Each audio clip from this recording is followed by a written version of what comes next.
Kirblog's are all I ever wanted to talk about the Spider-Man. So here is what I thought of Far From Home. Hello, this is the first time in a while that I've been like, oh, whoops, I'm supposed to make a Kirblog and I forgot to do it and I was late. I've been extremely tired. My sleep schedule's been all over the place because of AX, and I've been attempting in vain to fix it this week. So sorry about that. This is a little later in the day than usual. Or maybe you don't care and you're just seeing it and whatever, and you wouldn't have thought about it if I hadn't pointed this out otherwise. Far From Home, Spider-Man, spoilers ahead, obviously, but been out for a little over a week now. Was really looking forward to this. I think it's funny with the whole process of this movie being announced and everything. I guess it was in a sense a spoiler for Infinity War and Endgame, in the sense of like, well, I guess Peter's not really dead and is going to come back to life somehow at the apex of Endgame and everything, and that is in fact exactly what happened, of course. But oh boy, it sure is a good thing that generally Peter and all of his friends and the characters that we know all happen to be blipped away, as we're now calling it, I suppose. That they all get to be the same age, minus that one kind of unnecessary character. I'll get to him. But I was looking forward to this. I mean, Holland has been absolutely the most incredible live-action Spider-Man, hands down. And I've enjoyed the previous Spider-Man series of live-action movies for what they are. I did my Homecoming Kirblog years ago at this point when it came out. But this was an interesting thing because in both the fact that I guess it was sort of a spoiler for, well, this is going to be after Endgame, and there was some theorizing about if it was going to be taking place before the Infinity War stuff happens, or if it would just be actually taking place afterward, which is why it was coming out after, because we had a little bit of that messing around with Ant-Man and the Wasp, taking place technically before Infinity War, even though it came out after. But nonetheless, I think it was interesting that they kind of treated this movie as basically an epilogue of MCU Phase 3, in a sense, dealing with the loss of Tony, but also not letting it completely rule the movie. I think there seemed to be two concerns floating around. The first one was, and even a couple friends of mine, I think, kind of got the wrong idea about this. The impression they gave about Mysterio being involved with, big, crazy, mystical kind of stuff, and people being upset about like, oh man, but I want the Spider-Man movies to be more like grounded kind of stuff. And it's like, well, but if you know Mysterio, you know that not all is not what it seems, etc. And then the other thing being like it being too married to the MCU stuff to let it be its own movie, in a sense. And granted, Tony had a really big role in Homecoming, of course, but his role in that movie was also fully integrated into just the movie by itself, and it wasn't tied to, so much of all the, the deeper lore and plot threads and everything. It was just about their relationship and how it served Peter's development. So it was, handled really well in that. But nonetheless, dealing with the loss of him and then having these kind of new figures in his life, take root in that sense with, as they've described, Samuel Jackson as Nick Fury is like, the mean new stepdad, and the not who I would have expected of Jake Gyllenhaal as Mysterio, as the cool uncle, who ends up being a complete washout in some sense.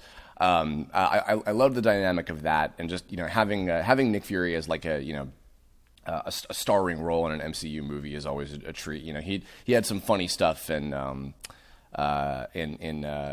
Captain Marvel, but in this case, it was cool to see him as this very blunt, like, I don't have time to deal with this bullshit kind of personality, which was nice. Although I guess in a sense, not so much actually Nick Fury, but rather Talos, I think was the name of the Skrull character from. Also, Captain Marvel, well, I guess real Nick Fury is up in space dealing with Sword, possibly. I think Mike said something about that, maybe. So that dynamic to begin with. I guess just talking about Mysterio in general, I was excited about this. Like, I didn't know much of anything about who Mysterio really was as a character until several years ago when I watched the Spectacular Spider-Man series, and got to understand. Oh, even I was sort of fooled by the general sort of viewpoint of him. Oh, he's a mystical magic user kind of thing. And I'm like, oh, is that related to the magic type stuff with like Doctor Strange or whatever? And like, oh no, it's all just an act, and I love that. And particularly to go with him in the way that they executed this movie, not only having Mysterio as just the villain, but Mysterio and his posse of special effects team people and the writer and the scientists and all that stuff, like that was such a cool idea. Because weirdly enough, I know people are kind of like about Iron Man 3, but and I can understand the fact that the Mandarin is a completely different interpretation of how that character normally is from the source material. But I did love the concept of what they did with, and not the douchebag guy whose name I can't remember, but no, the actor, Ben Kingsley like actor character as the Mandarin. I thought was a really, really cool idea. And this I feel like was that, but even executed more interestingly. And the fact that they had some of the actors reprising. Literally, there was a guy from Iron Man 1 as that one dude that Ironmonger was like yelling at and shit. I was like, oh my god, like that is so incredibly clever how they that whole sequence of that. This is one of my favorite sequences, was when they're in the bar just after Peter gives Mysterio the super glasses. I forget what they were called. That whole scene is like so well done, and his just psychotic monologuing and showing his unstableness, as it were, was cool. And because it's funny, like I guess I'm so used to Mysterio being that big showman, sort of thing. But the fact that in this case he's not playing the part of a villain, he's playing the part of like a cool new hero that will take the spot of Iron Man and then become this sort of big figurehead in the world that everyone will listen to, and et cetera. This complex of like, I'm saving the world, damn it, and but also I'm an egomaniac. It's so interesting. I'm glad they picked a character like this and executed it in the way that they did, because obviously there's still a whole host of really good Spider-Man villains and characters that they haven't tapped into yet. I have a feeling we might get Kraven the Hunter at some point next. That's a strong possibility. And actually, maybe he's not a villain necessarily either, but I didn't realize this. Apparently, Dimitri, the dude who was driving the bus when they were going from there to, I forget which country they were going to. They went because they hopped around everywhere. He was apparently the Chameleon. Which I was super happy about, because the fact that they threw Tinkerer into Homecoming and they put Chameleon in Far From Home, it's like, oh, cool. The kind of really early stage, Spider-Man supervillains that, you don't always think of first. Because I really doubt we'll get, like Goblin for a long time. People are also thinking that there might be the Sinister Six for the next Spider-Man movie, which is very possible. But, that would be introducing or reintroducing certain characters. Scorpion is in there in prison and everything. But as far as also Peter's sort of like puberty based story with MJ and the school friends and everything. I will say, I know some people are kind of half and half about the MJ character as this sort of weird like amalgamation of all of Peter's love interest characters, rolled into one entity, I guess, in some sense. I really like her a lot. Zendaya's performance is this very like, kind of like, yeah, whatever, I'm awkward and weird, but still really cool, and like I'm into weird dark shit or something, and also I would totally not have any reason to be interested in Peter, but I totally am, kind of thing. Like that whole thing is really funny and amusing and endearing, and I like somebody on Twitter, one of the KO board artists pointed out that MJ is just like live action Enid from OKKO, which totally, like, I see the correlation. I do love, for the most part, how awkward the two of them together are, MJ and Peter, because it is endearing in that kind of like weird teenager sense of just like, yeah, do you want to talk? No, you say so. You say first. Oh, no, you were good. I just like that kind of like weird, quirky interaction. Like it felt very real. I think the only time where it kind of didn't quite do it for me, I hate to say this, but was the final moment with them where they kiss after Mysterio's been taken care of and everything. That whole exchange, I feel like maybe that could have been waited for until like after all the stuff settles down, and then they talk with each other later, and like maybe in a little bit of a just maybe a bit more of an intimate setting, or in a way that, because like the setting I feel was kind of like making it awkward in a way that wasn't endearing or interesting. It was just like, oh, this is just like actually awkward, and it was kind of not enjoyable in that sense. It was still satisfying, but like, yay, they're together now, cool. But otherwise, it was just like, you know. Also, as far as Peter's other school friends go, I feel like such an idiot because sometimes it's hard for me to keep track of them. I remember Betty Brant. I remembered who she was from some of the other shows and everything, and I know she was in the first the Spider-Man Homecoming and everything. And I keep accidentally thinking Ned is Amadeus Cho, and I'm like, no, that's a different person. It's not the same character, and Ned is another character from Spider-Man stuff.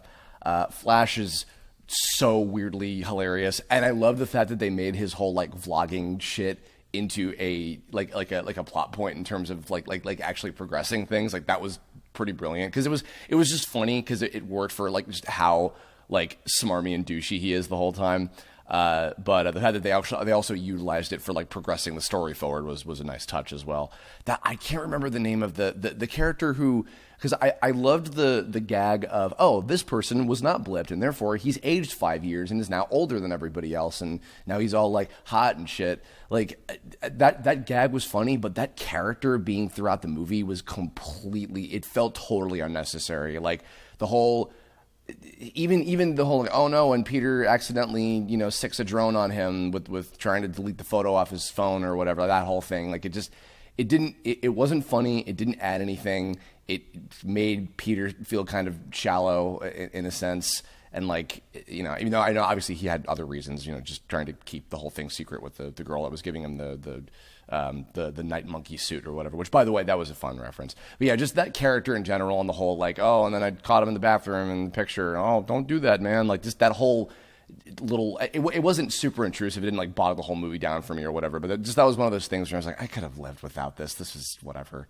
But it's whatever. It wasn't a huge deal. Meanwhile, also you'd think I'd say the same thing about the Happy and Aunt May weird summer fling thing as she described. That was just weirdly funny to me. Also, it's so weird. Like this movie had a lot of like awkward type shit in it, but it was all really entertaining in that sense. Yeah. So he was Jon Favreau is always a treat. And I love that he's like been so consistent throughout like the entire MCU from the beginning. Kind of blows my mind. So he was fun. I'm not there yet, but we're getting close to the end as well with the crazy holy shit unexpected cameo. But yeah, overall the movie itself I thought was a great sort of I mean it was okay. Only other couple critiques. The opening of the movie is also in that sense of like kind of awkwardly just throws you in, but wasn't quite effective to me in that sense. Like it had I loved the stupid like slideshow thing. Excuse me, as as the opener. Like the idea of that was funny, but just the way it kind of just like there you go, you're just in the movie now was. I feel like it maybe could have been executed a little bit better. But was still fine. And once it like got going with the core plot and everything, it was off to a great kickoff and everything. And not so much a criticism, but just a want is I wish we could have learned even more about Mysterio and because I mean knowing that he was also kind of like he and his posse represent like the remnants of what Tony left behind in sort of a negative way.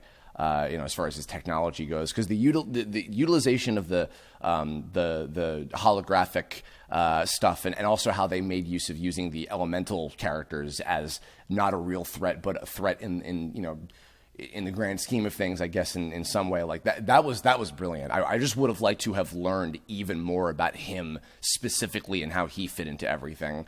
Maybe seeing more of just the like you called it fart, like that whole thing. Like seeing more of that would have been really interesting and kind of delving into his psyche a little bit. But what we got to see was still very entertaining. And again, a surprising not a casting choice that I would have first thought made sense, but he really sold it. Jake Gyllenhaal did a great job.